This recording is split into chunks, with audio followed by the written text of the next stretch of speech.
So today I want to make a video on why the Cassie team is an IQ test. Now, if you are simply a waifu puller who wants the premium team for one of their favorite characters, ignore this video as it's mostly targeted towards people actually feeling FOMO for this Cassie premium team. Right. To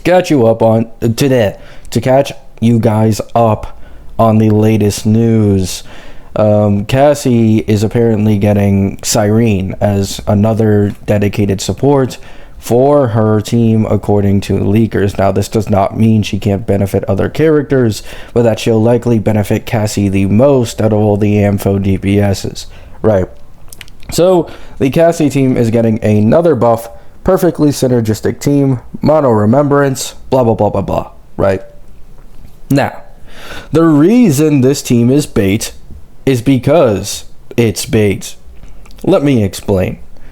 I've already talked about this a few times in my previous videos, but having a perfectly synergistic team is not a good thing, because this means it's very hard for you to get any upgrades for your team performance at all, and you'll just completely stagnate for probably the next year to come, right?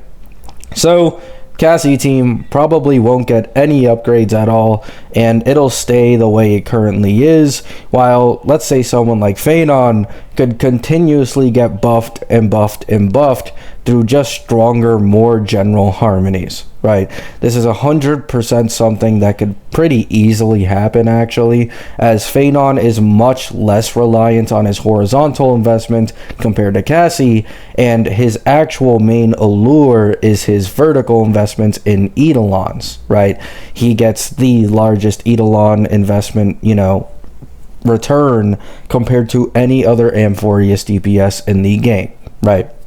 So, if we're talking about optimal investment and who will probably end up aging better, it'll probably be Phanon, right? However, that aside, let's talk about the other issue with why Cassie's team is bait, which is power creep, right? This one is quite obvious. This game is quite known for power creep. However, there is specifically one point in time, or I guess multiple times, in which this game will introduce probably the worst power creep the game ever sees, right? The highest spikes in the game's history. And that is when a new version hits. A lot of people doom posted Acheron in her early beta. However, Acheron was an insane power jump, and she was the first main DPS to drop in version 2 after the version 1 characters. The same thing happened with Herda and Eggy, who, guess what, are 3.0 and introduced us to the version 3 power level. And these two were noticeably stronger than any of the version 2 characters, and the same goes for their vertical investment as well. So there is basically a pretty solid track record of Hoyo giving like this, power spike every time we enter a new version that instantly makes the older version characters feel much weaker in comparison.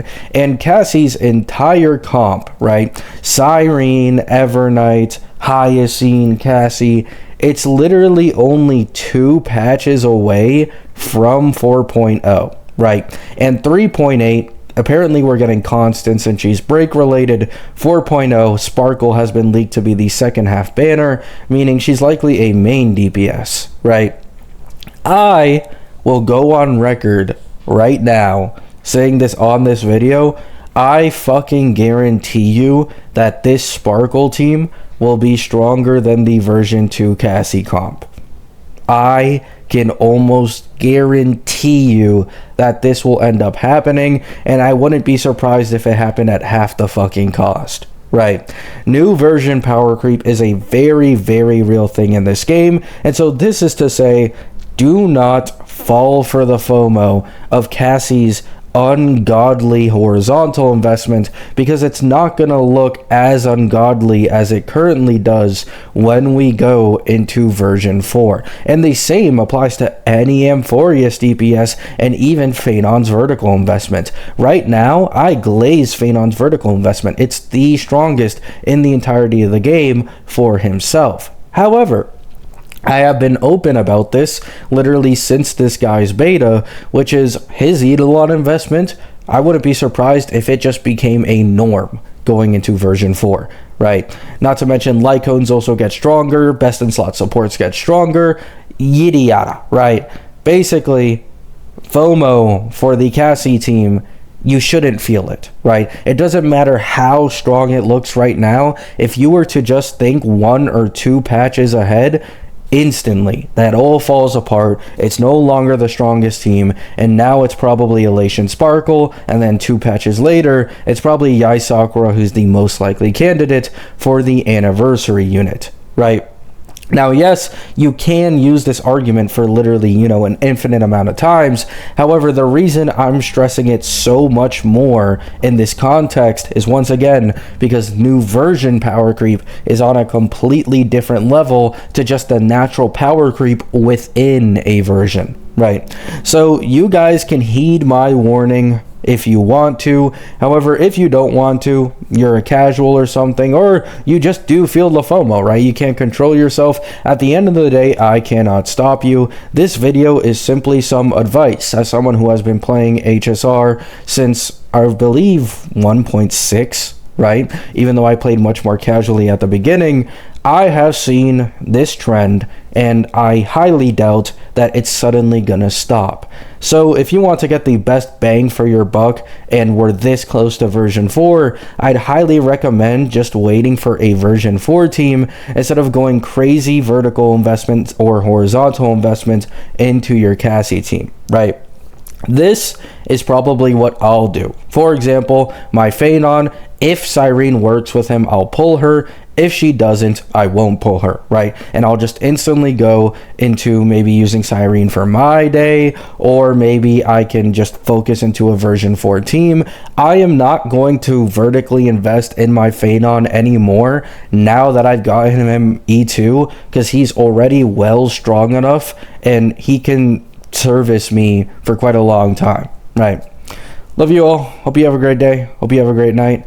Be careful not to feel FOMO. I promise you, this Cassie, shilling, it's horizontal investment. Oh my god, this is breaking the game.